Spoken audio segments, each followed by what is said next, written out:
Bonjour et bienvenue dans ton émission Culture Campus où une fois encore, durant ces 26 minutes, nous verrons un certain nombre de sujets pour ta réussite à l'examen. Aujourd'hui, nous avons donc sur le plateau, encore une fois, des invités venus de Guadeloupe, Martinique, Guyane, mais aussi Paris. Et nous allons ensemble voir un sujet important, transversal, la santé pour la réussite à l'examen. Donc concrètement, nous avons sur le plateau Yanis Rosamond, qui est animateur à Martinique Première. Nous avons aussi une secrétaire de l'UAG du pôle Guyane, donc Cédia Isabelle. Et nous avons aussi Atta Boati Eram, qui est un jeune entrepreneur. Alors sur cette question, qu'est-ce que vous auriez à dire par rapport au fait que beaucoup de jeunes, en fait, ils ne font pas attention à leur santé et parfois ratent les examens à cause de ça? J'ai eu l'occasion de rencontrer des jeunes, dont je ne citerai pas le nom d'ailleurs, qui négligent leur santé pour pouvoir s'occuper de leurs études, mais aussi d'activités externes. À cela, je dirais, et d'ailleurs beaucoup le font, de se rapprocher d'associations telles que la CASE, qui est présente sur le campus de Shelchir et qui régulièrement propose des conseils et les dirige vers des médecins qui pourront justement les aider dans leur quotidien, justement. Donc en fait, en gros, la problématique de la santé est une problématique récurrente et apparemment, d'après ce que tu viens de dire, les étudiants n'y font pas assez attention.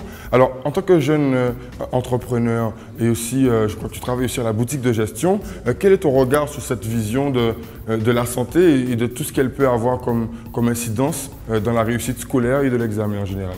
Je veux dire que être en bonne santé, ça s'apprend. D'accord? On apprend ses cours, faire ses exercices, mais être en bonne santé, ça s'apprend. Savoir bien se nourrir, prendre son petit déjeuner. Et c'est pas par hasard que dans les formalités de vœux en début d'année, je crois, on met la santé et ensuite la réussite.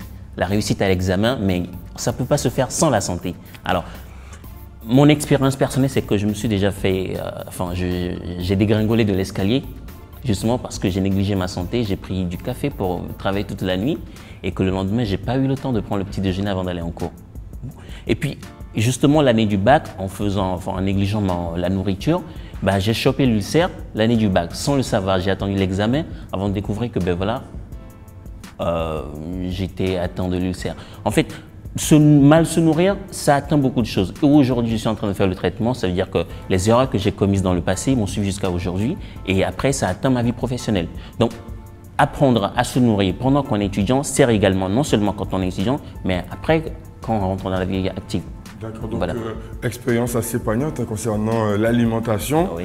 En plus de la question de l'alimentation, j'ai une question pour vous, Madame Sidias. En tant que secrétaire à la scolarité au niveau du pôle Guyane de l'université, par rapport au cas que vous avez pu observer, donc quel est votre regard sur la question? En fait, moi, les étudiants que je reçois au niveau de la scolarité, je les oriente plus vers des généralistes, des médecins généralistes, leurs médecins traitants, voire même des nutritionnistes, afin de prévoir pour ne pas qu'ils soient malades au dernier moment et qu'ils soient en perte d'énergie. Et vous trouvez que c'est régulier, ça arrive régulièrement que des jeunes ne mangent pas, comme le disait tout à l'heure Eram? Bien sûr, de nombreux ne mangent pas. D'accord, donc concernant, comme on le disait à l'instant, l'aspect de la nutrition, vous trouvez que ça arrive souvent donc, que les étudiants ne mangent pas le matin régulièrement? Oui, tout à fait. Et, sur le site Guyane, en fait, il y a la cafétéria, il y a de quoi se restaurer. Et j'espère que les jeunes prendront conscience que c'est très important de prendre un petit déjeuner le matin, copieux, mais pas trop non plus pour ne pas être malade lors de l'examen. Et je pense c'est déjà un bon début pour commencer les épreuves dès le matin. C'est clair que dans un contexte d'épreuve, alors quelque chose à rajouter, Yanis? Justement, on parle beaucoup de santé, mais qu'est-ce que la santé là? On parle beaucoup de santé physique, dirons-nous, mais il y a aussi la santé mentale. Ça, on n'en parle pas, mais il y a pas mal de jeunes qui ont eu des déceptions sentimentales ou des décès avant. Donc moi, je pense qu'il faudrait qu'on puisse axer notre intervention sur cela en disant qu'il faut faire le vide en fait, le vide dans sa tête. Peut-être en allant voir des concerts ou tout simplement en faisant du sport. Parce que le sport permet d'évacuer toutes nos frustrations et toutes nos déceptions. Ça, on le verra un petit peu plus dans l'émission, mais c'est vraiment ce que je voulais dire. C'est d'abord la santé mentale aussi avant tout. Quelque chose à rajouter sur ce sujet? C'est un ensemble en fait. Quand on passe un examen, il faut que tout aille dans un bon sens. Il faut être positif et garder en tête l'objectif de l'examen et de l'avoir. Même si on ne l'a pas, il faut garder en tête que c'est une expérience de la vie. On fait tous des erreurs parfois, on ne sait pas trop où on va, mais on sait qu'on va et c'est ça le plus important et on réussit. Le but, c'est de réussir. Voilà. Juste avant qu'on regarde un micro-trottoir qu'on a réalisé sur ce sujet, une dernière réaction. Voilà, juste pour faire le lien avec une de vos émissions passées, je crois que la santé psychologique, comme l'évoque mon collègue, a un lien direct avec l'environnement. Une fois que l'environnement qui entoure l'étudiant ou du moins le lycéen est propice à la préparation, justement, ça prépare ou du moins ça guérit, c'est un médicament en soi pour la santé, enfin, pour les quelques problèmes de stress ou psychologiques qu'on pourrait avoir.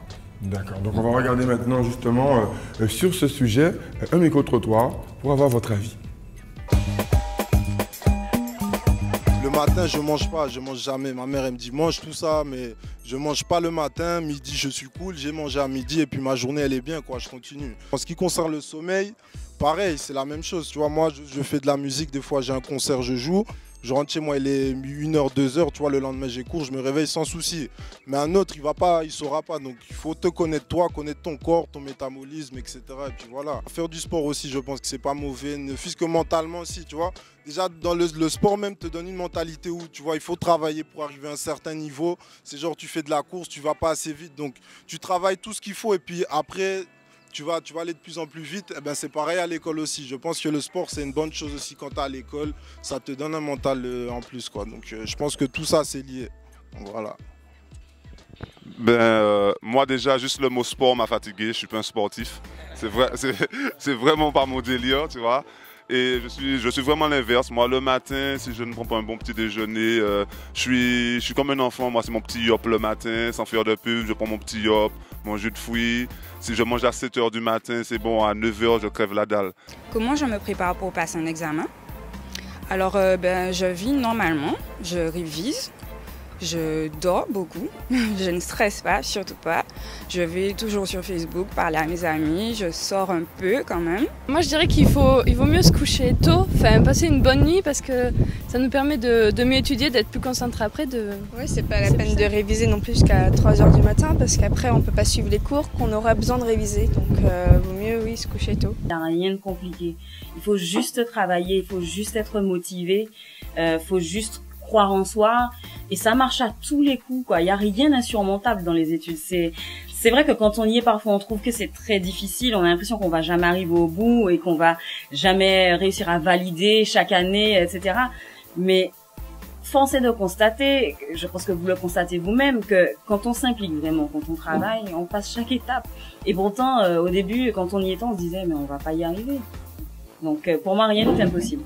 C'est vraiment une mission qui me tient à cœur que de voir des lycéens devenir étudiants et devenir demain quelqu'un avec des responsabilités et pouvoir changer à terme le visage de l'outre-mer, le visage de la Guadeloupe, le visage de la Martinique, le visage de la Guyane. Si on ne commence pas au niveau des étudiants, on n'ira nulle part. Donc pour moi, c'est vraiment une mission qui me tient à cœur. Si je peux apporter ne serait-ce qu'un petit peu d'énergie, ça sera avec grand plaisir et je vais continuer à le faire et à me battre à vos côtés.